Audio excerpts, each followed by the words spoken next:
I will start off by saying I have no idea what the hell I'm doing as I'm typing out this sentence in the script. All I know is I got some inspiration for an idea, and I'm going to at least try it. I've mentioned in other videos that I've had a multitude of story ideas both in my head and written down to various degrees. Some of the stories, such as the backstory to this green mascot you see on your screen, or the story I hope will revitalize the entire martial arts genre that I've written, deleted, rewritten, rinse and repeat for nearly 15 years, I intend to keep close to me and not really discuss it until something tells me it can finally be put out there. Other stories I'm not so close to, and I am open to sharing them. So, I figured, let's try something I don't know if anyone else has done before on the YouTubes. Let's take one of these stories that are just floating in my head, and with the help of everybody, flesh it out in relatively real time and turn it into a full-fledged story. With this process, you can see part of how I go about my own writing process, maybe giving some of the other storytellers out there ideas on how to do things. But I doubt I'd be able to go into all the details of my entire process because that'll be a novel in and of itself. But I digress. The plan is, right now, I will start to write down, and obviously throw up on the screen when the video editing portion begins, the concept for a story. I won't lay out everything, as I think it'll also be fun to keep things from the audience so they can still experience some of the twists and turns I want. From there, I can take people's suggestions, people can chime in and remind me of things I've forgotten. If something doesn't clash with a previous part of the story, we can go back and make another video editing what's changed. I'll have a playlist of all the proper progression for newcomers to watch, and it'll be a fun endeavor. I hope. Before I become the grumpy old man and set ground rules for people to run away from, let's stop yapping and start to break down the basics of this story I want to get started with. As you probably guessed by the title, I want to make a story about ninjas. I want the manga/anime based in modern society, with all the normal physics involved. So that means no being able to jump 20 feet into the air, no beam blasts, no vanishing into a shadow, nothing of the sort. However, in this modern society, a secret moves in the shadows. Truth be told, I have wanted to watch a show about ninjas in the modern world for a while now, and that's what this story will be about. The ninja never went away. Their greatest trick was to make it seem like they were no more, and they are now just one of those funny things that people like to make jokes about. After all, if something goes wrong and someone discovers a ninja, the person will be laughed out of the room if they say, "Hey, I saw a ninja doing something." Truth be told, I was more fascinated with samurai than I was with ninja growing up, so my knowledge in them is not exactly in-depth compared to everything else. From the audience, I would definitely love tidbits of information that might be useful to a story such as this. But let's not get too ahead of ourselves just yet. We need to answer a lot of basic questions. Will the story have a singular main character, or will a clan or unit be the focus as we look at all their stories? Will the modern ninja be just one big entity, or will there be multiple factions? Luckily for the story, I already have the answer to that one. There will be a single main character that we follow, and he will belong to one of 5 different ninja clans. I don't have a name for the main character yet, so we'll just use the generic placeholder name Lee for now. Throw out ninja names and suggestions in the comments. So what exactly do ninja do here? Let's remove all the weep shit and just boil it down to the basic core. They are assassins, mercenaries, spies. The rest of the planet, both ancient and modern, has these things. There's some mercenary soldiers in America such as Blackwater or whatever the name is now. England's got MI6 spies, Russia has the KGB, the CIA. The word assassin itself comes from Arabic, hashishin. I don't know if I pronounced that correctly, but that's the word. It means hashish eaters. The literal translation is not scary, but it became the common name for a legendary group of assassins who, according to modern history, has been wiped out. But not so much in the story we're telling, as these groups I've mentioned will make an appearance. When, how, where, why, I don't know yet. We'll decide as the future unfolds. The reason I want to do a story based on ninja and not any of the stuff listed above is not just because I'm a filthy weeb, but because as far as I'm aware, there has not been any story like this that has been down to earth. I mean, there's Naruto, but in terms of being a ninja, no one's gonna believe that. Ninja Scroll, but it's pretty old, set in a different period, and a little bit outdated in terms of character strength and abilities. So for this story, no touch of death, no performing feats that no human can pull off but somehow every single canon-fathered ninja can do, nothing of the sort. If ninjas still existed, how would they do things? What would they do? For what price? How and why are they still around? This will hopefully be a good example of how to write a good story on something that's been done to death, ninja, but give it a twist in a way that makes it new and fresh. I'm gonna be taking the Goblin Slayer approach to this, where the story of Goblin Slayer is so basic and simple that no one even has a freaking name. Yet despite that simplicity, that story is still exciting, and somehow, despite it always being about goblins, every new saga feels fresh. And somehow, every time Goblin Slayer says he's going to kill all the goblins, I still grin ear to ear and I'm excited to see him, well, kill all the goblins. Slight rephrasing of the last paragraph. The story itself, I don't expect it to be that simple. I want there to be complexity and lots of story intermingling. Those 4 other ninja clan won't just be a backdrop after all. But before we look at the 5 ninja clan, and I suppose we can increase or decrease the number, I just feel 5 is enough to keep everything interesting without overextending. I don't want to cast a 50 side characters that all need in-depth backstories. I've seen how shows like Bleach get boggled down by too many people, and it kind of ruins it for me personally. But anyway, before we look into the clans, I want to set up some parameters on the power level of everybody. Limitations to a story lets you know what you've got to work with. And before even that, let's set up the overall theme. As you can see, this is a little bit chaotic as I'm doing it on the fly. Obviously, people are going to die, so it'll be on the darker, more serious side. It's not going to be a comedy, but there can still be comedy in it. Maybe throw in a little bit of dark humor.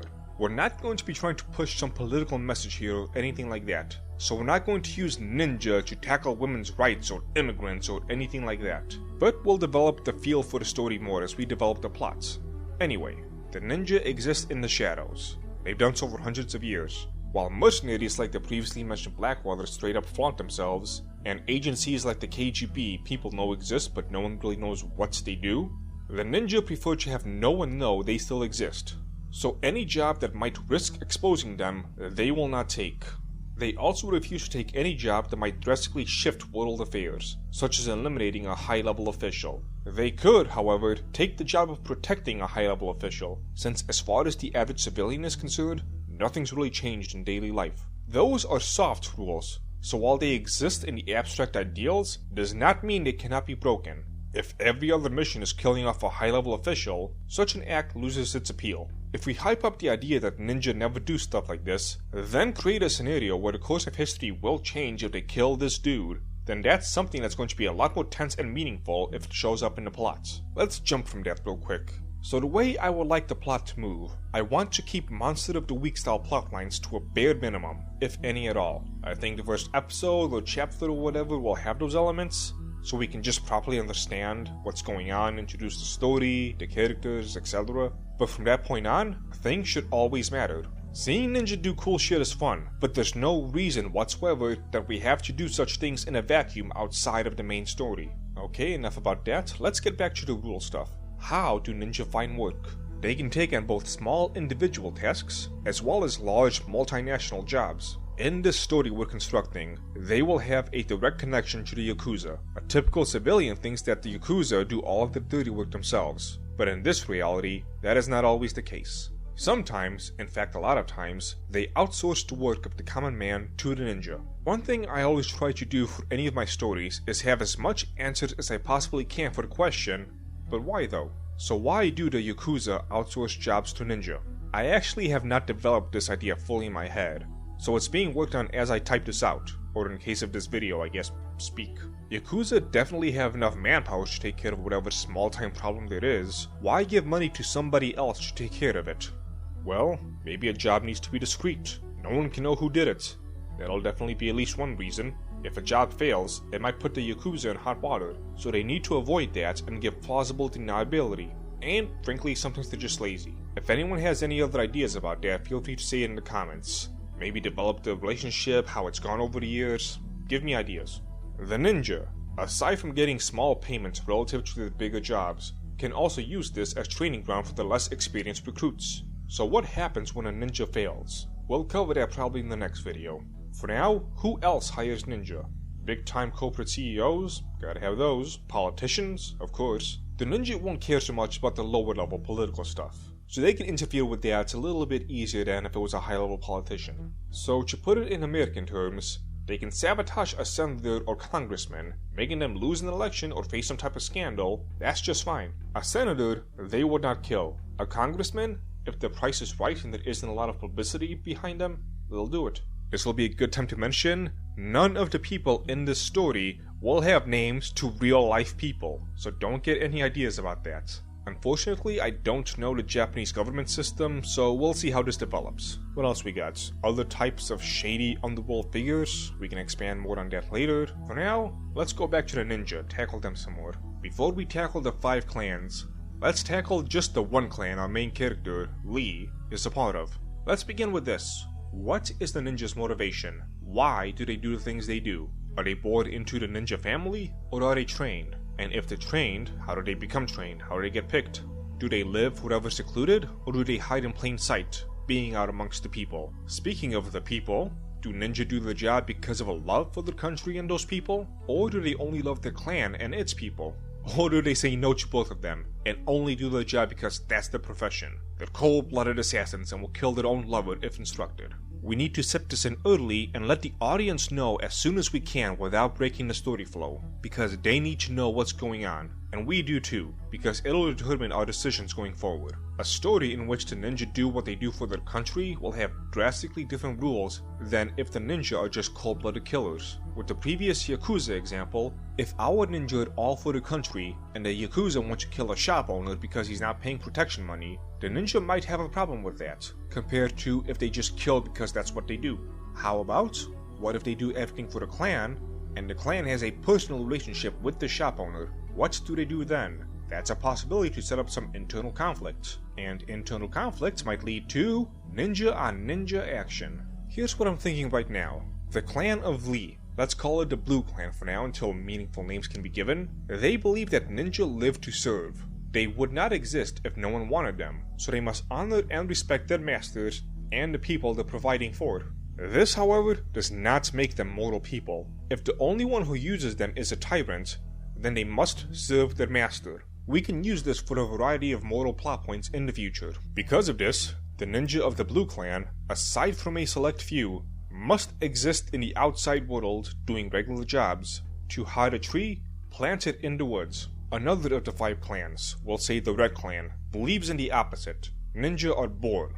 If your blood does not come from the ninja lineage, you cannot be a ninja in their eyes. To avoid the problem of eventual incest, males can bring in outside females to breed, so long as the head of the clan approves of them. But the females born into the clan can only make babies with the male of their clan. If this seems messed up, you're right. These are not the nice ninjas. You're supposed to feel some level of disgust. So from this setup, there is a multitude of potential plot points that can happen. Female falls in love with outsider male, so they run away. Maybe a male falls in love with a ninja from the Blue Clan, but the head of the Red Clan does not approve because personal reasons. Things to keep in mind, but can't go into that right now. Clan number 3, let's say the Yellow Clan.